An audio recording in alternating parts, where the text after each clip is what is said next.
Do you know what I love? Last night, I just sort of put in the group chat, you ready for your cooking tomorrow, LB? And LB just responded once with, you didn't beat Ipswich. And I was like, oh, he's feeling it. And just in your response, I was like, he's feeling it. And I like it because you haven't gone through anything like this for the best part of a decade. So it must be hard to take.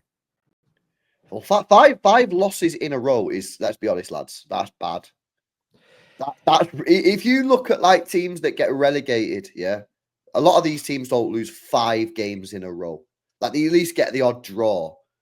So to lose 5 in a row, it's peak. But listen, I'm mighty confident tonight. You know, we are going to stop the rot tonight. It will end. Yeah, I'm doing a pray along. I'm not even doing watch alongs now.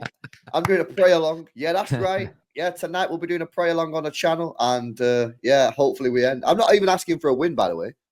Just get me a draw. Just get me a draw tonight against Feyenoord, and yeah, we'll see what happens, man. But it's dark. It is very, very dark right now. It definitely is. I mean, a bit of banter here, but you know, Fergie never lost 4 in a row. He definitely never didn't lose 5 in a row. And I'm stealing this from Saeed because I'm not going to try and pretend like I made it up. But when he said it, I went and watched. I didn't see it on Saturday. But Fergie also, you guys had what you guys always had on us because Pep's your manager is Fergie's hand twitching in that Champions League final. You had the Fergie hand twitch, okay? But what Fergie never did on TV, stressed after losing 5 on the bounce, was play and scratch his bollocks on TV, like out of frustration. So for me, these are the little wins. These are the little wins in this because we now have a better mean than Fergie's hand going a little bit do Gary. So yeah, I'm do Gary, do Lally is what I'm meant to say. Who the fuck's do Gary? Gary used to play up front for France, didn't he? But it's mate, you probably will win tonight. You probably will win tonight. But my question for you generally is, are Manchester City finished this season in terms of the league? I think we have to win at Anfield, and we'd never win there. We won twice in 20 years. So, I mean, it's 8 points. Even if we get a draw, right? And people are like, a draw's not too bad. It stays at 8 points if it's a draw. Yeah. But, one sec, let me just move my camera up. I feel like I'm well low down. There we go. Even if we draw the game, yeah, we still got to play Villa. Still got to play Palace away. Still got to play Forest at home. We still got to play United, all before January. Now, you guys will know because I said it at the time, yeah, and I've said it ever since the RODRI injury. I said, and Potsy will know this, I've said it to him lots of times, we just need to get to January. We can get to January and still be in a title race. I'll back us. The problem is now is I don't think we're going to be in a title race by January the 1st because I don't really think Liverpool are going to be dropping too many points, and I think we'll drop more points. So listen, if we can somehow fluke a win at Anfield on Sunday, then yeah, I think we'll probably still have a shot. But the way we're playing and the way Liverpool are just scoring goals, I just don't see it. My confidence is shot. So yeah, league wise, I don't think we'll win the league. I think Liverpool are going to win it. But listen, Champions League, we've still got a chance because you know we'll have players back for in January and FA Cup as well. So the season isn't over. We've still got 2 trophies we can go for. But as for the league, I just don't see it now. Unless we win on Sunday, which I just have zero confidence for because we've won twice in 20 years. I think Liverpool win on Sunday, and I think they'll win the league. And Man City will be out of it. I know that we never should write off City and Pep, but 11 points, that means Liverpool got to lose 4 and City have pretty much got to win every single game to the end of the season. Like I just don't see that happening. And I think Man City have to win at the weekend. Like it's a must-win game. If there's a bigger must-win game, it's that one. Now, in terms of tonight, I think City will probably win, and I don't see it being 6 in a row. That's for sure. But I think the league is so interesting right now. But I look at what Manchester City have done and the way they've set up, and I didn't see many Man City fans at the time crying about this, but it's kind of pretty obvious when LB talks about why they are a mess at the moment because they've got aging players that haven't been kind of replaced or backup for. And I don't really see many people crying about it. In fact, people were really like celebrating the Gundogan signing. Now, I understood it at the time because obviously a legend at the club, really, wasn't he? Let's be real. Like what he did that season for the treble winning was unreal, right? But when he came back, I think people forgot that he was 34 and pretty much washed and finished. And now trying to watch him run is actually embarrassing, like in terms of his in-frame style. So you've got him and you've got Kovacic and you've got Bernardo Silva and you've got all these guys, like Kyle Walker, that are all in their late 30s now, who, let's be real, you can't sit and slag off because of what they've done in their careers. But right now, all playing in the same team together, it doesn't matter that the other 4 or 5 around them are 24, 21 and 22, whatever they are, because they are so slow. and they are waltzing through that midfield. So, look, I said at the time Rodri was going to be badly missed, like absolutely ridiculously, massively missed. But on top of that, you've got nobody scoring goals. And this is the thing I said to you the other week, Tel, about Manchester United not scoring goals. Manchester City are in that bracket at the moment. Like, look, they can score goals, right? They've got players in their team that can, but they're not. Like, Doku's not scoring. Grealish isn't scoring, and he's been injured. You've got... Grealish, sorry, Grealish hasn't scored a goal in 2024. Which is madness. Absolute madness, that can you imagine if that was Martinelli or if that was Saka or if that was what it would be like? It'd be like, oh my God, and people are just brushing over that. This guy cost 100 million, by the way. 100 million pounds. It's absolutely mad. And he hasn't scored a goal since the end. It's just unbelievable. Who's the other lad you bought on the wing? Savinho. He's not scoring. He's not scoring.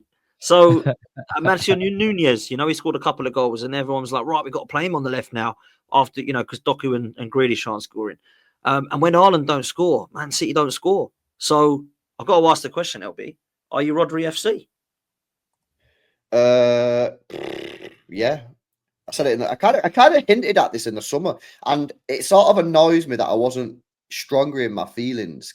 I got him too emotionally attached to the Gundogan signing, because in the summer I said multiple times I think Rodri is the single most important player, than any other player for a single team than any other player in the world. I.e., I think if you put Rodri in this team, I think we're going to win the league. I think we're one of the best teams in the world, right? Probably the best team in the world. You take him out, we just go to like a decent team. Do you know what I mean? And for me, the Gundogan signing, as fans, obviously, most of us got gassed. Not all City fans did, to be fair, but most of us got gassed about it. But really, we should have really been on the club, really, and saying, what are you doing? You know what I mean? You need to be making signings. The club obviously didn't want to spend the money for Bruno G, which now is just looking ridiculous. Because this is the thing about the money, and I've always said this about money, right? I think too many fans get too sort of defensive and too worried about the money that clubs spend. They're not playing with the real money, mate. Yeah, they're spending hundreds of millions of pounds on transfer fees. You look at Chelsea; they spent 115 on Caicedo, right? Yeah, that's now looking 115. Yeah, I mean, they should have. That's now looking like a great purchase. No one cares about the money if the transfer comes off. So City should have activated the clause or just bought Bruno G, even if it would have cost 110, 115. Because at the end of the day, yeah, he would have been an amazing signing for us. And now what the club have done, they've put themselves in a position where they're going to have to sign around 6 or 7 players in the next 2 transfer windows, i.e. January and the summer. So they put themselves under major pressure. Everybody knows that they're coming because we in the summer, yeah, we was in a position of strength, right? Because we just won the league. And sometimes when you're in a position of strength, you get arrogant and you get cocky and you say, we're not paying that money because we're in a position of strength and we're the ones that are negotiating hard here, not you, the seller club. But sometimes you just have to pay it because now we're in a position of weakness. So now, unless we activate release clauses, which we probably will do because we release clause FC, every club that we go to try and buy a player knows that we're desperate. Everyone knows that we're desperate for a right back. Everybody knows that we're desperate for 2 midfielders. Everyone knows that we're desperate for a backup striker. And arguably, we could be desperate for a winger. So I think, to me, Tiki's really, really failed. I think he's done a fantastic job, but the last 2 transfer windows have been really, really bad. Listen, I've got to give some sort of say on the Rodri injury. If Rodri didn't get injured, we would be fine. You know what I mean? That is really, really unlucky. However, it's the club's responsibility, to identify key areas of the team whereby if a major injury did occur, would the team collapse? And if the answer to that question is yes, the team will collapse, you've got to buy a player. And they didn't buy one. I think the thing is, I mean, my dad taught me this when I was younger, when I first bought a car, and he spoke about when I put some new tires on there and he came out and had a look and he went, what the hell is that cheap shit you just put on your car? I went, yeah, but they were half the price. And my dad just said, cheap is expensive. And that's what City have done. They've been cheap in terms of we're not going to pay Bruno G's release clause. And that moment of cheapness is probably going to cost you dear. And you know what's annoying about it as well, Terry, is because I've said the same thing. Buy cheap, buy twice, yeah? The problem is we've not even bought cheap. We've spent 50 million on Matheus Nunes and 49 million or 42 million on Phillips. Both are not good enough for Manchester City. So that's 90 million. I learned this years ago. Did any of you guys have Xbox 360? No, it's My brother did, PlayStation. I didn't. But Right. Well, they used to have these grey headsets, right? They used to come with them, yeah, like Xbox Live and that. You used to have a grey headset. You used to have one earphone there, yeah. It used to come over your head, and you have your mic, right? And it was about £2, £3 you could buy them, but they broke all the time. Anyway, I went through about 5 of them, or maybe like 6 or 7 of them, because they just used to break after a week, right? And I thought to myself, I was only about 12, yeah. I thought to myself, yo, this ain't right, man. I'm buying these headsets, they're breaking every week. So what did I do? I went out and bought a Turtle Beach headset, mate, yeah? Lasted me years. In fact, I'm pretty sure it's still in a box somewhere in the house, yeah, because it still works, yeah? I clocked it, mate, as a 12-year-old, yeah? That if you buy cheap, you buy twice. I never make that mistake again. or 6 times. 6 times, 7 times. Well, eventually I realized, yo, this ain't working.